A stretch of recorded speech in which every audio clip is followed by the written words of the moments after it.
Sim. Eu queria que você falasse um pouco sobre isso, sobre esse ódio dos dois lados aí, sobre ser odiado por todo mundo. Prazer, muito bem. Oi, tudo bom? Bom dia, ser odiado por todo mundo, eba! Eu acho que o grande problema é que nas eleições de 2018 ainda, a direita como um todo que tinha surgido no impeachment da Dilma, não era uma direita muito amadurecida, ao contrário da esquerda.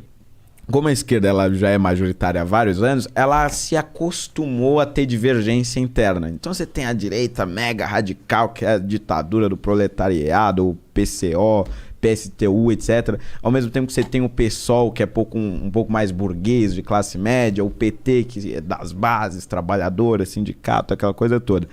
A direita, ela depois da ditadura, ela tinha vergonha de se dizer direita, então era uma coisa meio tímida.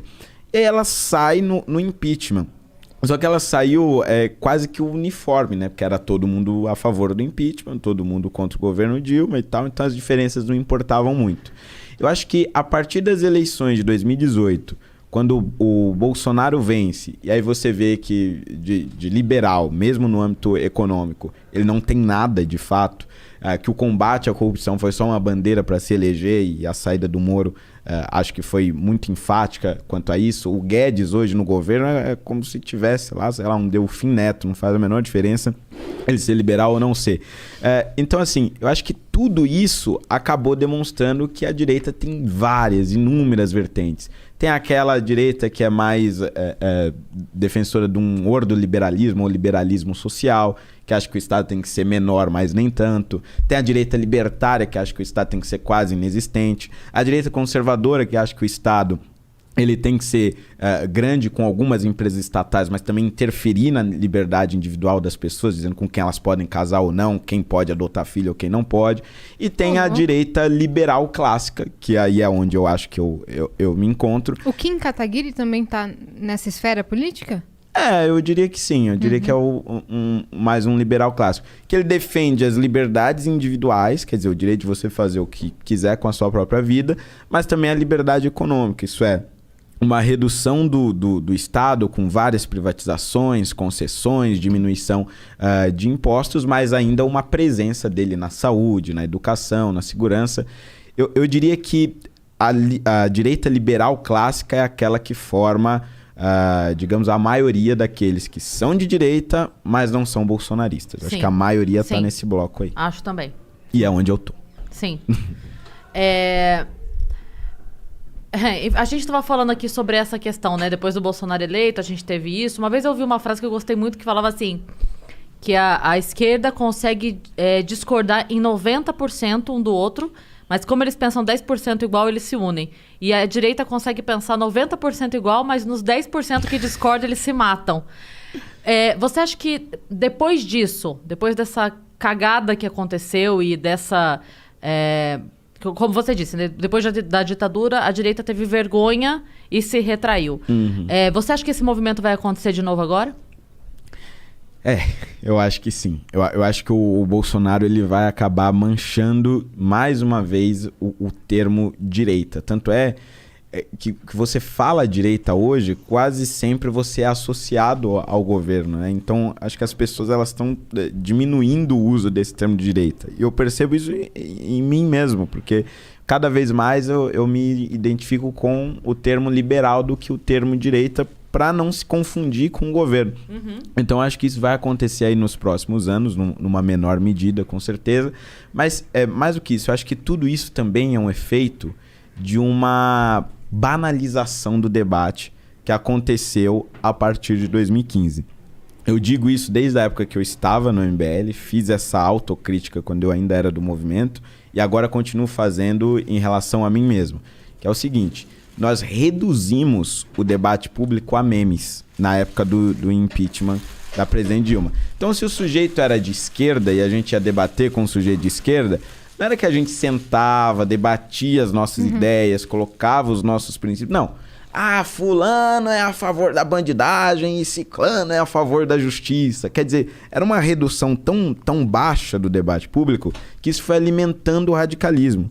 Então, eu acho que eu fui um grande contribuidor, um grande colaborador para que esse radicalismo de direita surgisse mais no país e para que as pessoas se fechassem cada vez mais nas suas bolhas sociais. Porque se o outro ele é defensor do bandido, ele é defensor da morte e não tem nada de útil na argumentação dele, então eu não quero conviver com essa pessoa. Então acho que isso foi ajudando a você radicalizar cada vez mais os polos, esquerda e direita. Isso certamente ajudou e muito o Bolsonaro a se eleger. Sim. E eu acho que o grande desafio hoje é você desfazer essa bolha e falar para essas mesmas pessoas hoje que é possível dialogar com quem pensa diferente, sem você se estapear, sem você sair na porrada. Na verdade, esses dois extremos, eles ajudam demais a quem interessa, né? Então, a gente tem hoje a esquerda que sempre foi muito organizada, que sempre foi muito... Bom, a esquerda pede fora todos os presidentes, desde Sarney, Collor, todos os presidentes teve fora fulano. E aí, de repente, impeachment virou golpe. É uma coisa que eu não entendo. Mas, enfim, a esquerda pede a saída de todos os presidentes desde então. E você não vê essa movimentação hoje. Porque, na verdade, a saída do Bolsonaro hoje, ela não é interessante pro Lula. O Lula precisa do Bolsonaro sangrando, ele precisa do Bolsonaro fazendo merda e falando merda pra justificar, porque... Se tira agora, é igual a Carol Conká do BBB. Tirou, todo mundo esqueceu que ela era tão má, agora tá todo mundo falando, ai, que bonitinha ela no documentário, gente, que pena. A galera esquece, né? Então, a saída dele agora não é interessante pra esquerda. E, ao mesmo tempo, existe aí toda uma movimentação de deixar o Lula possível de se candidatar, né? Não, me sumiu o termo agora, mas enfim... Porque um é o bicho-papão do outro, né? A chance do Lula se chama Bolsonaro e a chance do Bolsonaro se chama Lula. O que eu queria saber de você existe um movimento agora que não aconteceu em 2018, que é a terceira via. A gente não teve esse tempo hábil, né, em 2018, e aí quando a gente fala que quem elegeu o Bolsonaro foi o PT, a gente fala, não foi não. Porque, na verdade, a gente não teve tempo hábil de uma terceira via e muita gente não estava nem aí pra política. Então, faltando 20 dias pra eleição, começaram a gritar ele não. Mas daí não dava mais tempo, porque... Desculpa, a pessoa que acha que política se faz em 3 meses perto da eleição não entendeu absolutamente nada do que aconteceu nos últimos 4 anos. Exato. E aí, muita gente que vinha do ele não falava, ok, então quem? Eu sempre falava isso, ok, então quem? Porque a gente tem um cara com 32 processos nas costas, que cagou a cidade de São Paulo e que tá indo no presídio pegar dica com o presidiário. Ele não, tá bom, então é quem? Porque senão fica muito amplo, né? E a gente não teve tempo hábil para uma terceira via, que agora parece que tá se movimentando para acontecer. Você acredita nessa terceira via? O que você vê de força nela? Danilo Gentili. Tem o Amoedo se movimentando, Danilo, que mesmo que o Danilo não faça nada, só o desespero que ele tá causando nas pessoas, eu já tô amando. Ele tá movimentando de Já tô amando. Se tem alguém perdendo 1 minuto de sono por causa dele, eu já tô amando. Eu acho que o grande problema dessa terceira via é você diminuir a quantidade de candidatos. Porque, por exemplo, você tem o Danilo Gentili, o João Amoedo e o Moro, eu diria esses 3 num campo mais liberal, vai? Apesar do Moro, a gente não sabe muito bem o que ele pensa sobre economia, mas eu vou jogar ele aqui no campo liberal. Mas aí você tem um João Dória, que aparece como centro, tem um Eduardo Leite, ambos do PSDB, tem um Ciro Gomes, mais à esquerda. Gomes. Inclusive, todos esses estão num grupo de WhatsApp discutindo essa terceira via. Eu acho que o grande problema vai ser esse, vai ser diminuir ao máximo possível. Você não vai conseguir só um candidato desses grupos que eu falei. O Ciro Gomes, por exemplo, não abre mão da candidatura dele, ponto. A Marina vai Mas de ele novo? Tá mais... então a Marina pode ser outra candidata também. Então, acho que o grande desafio vai ser tentar diminuir, enxugar essa quantidade de candidatos para você ficar em torno de uma única pessoa o máximo possível. Eu acho que, não sei, é uma opinião leigona minha aqui, de quem só observa político. Eu acho que a única chance da terceira via seria se ela tivesse representante dos dois lados, mostrando pro seu lado que estaria disposto a abrir mão de 3, 4 coisas em prol, sabe? Eu digo assim, ó, vamos supor, nós discordamos. Mas aí eu vou pra minha galera e falo assim, gente, olha só. A gente tem a opção demônio ou Fernando. Vamos se unir com o Fernando? E você vai virar pra tua galera e falar, galera, a gente tem a opção demônio ou Cris Paiva. Vamos abrir mão de 3, 4 coisas e unir com a Cris Paiva?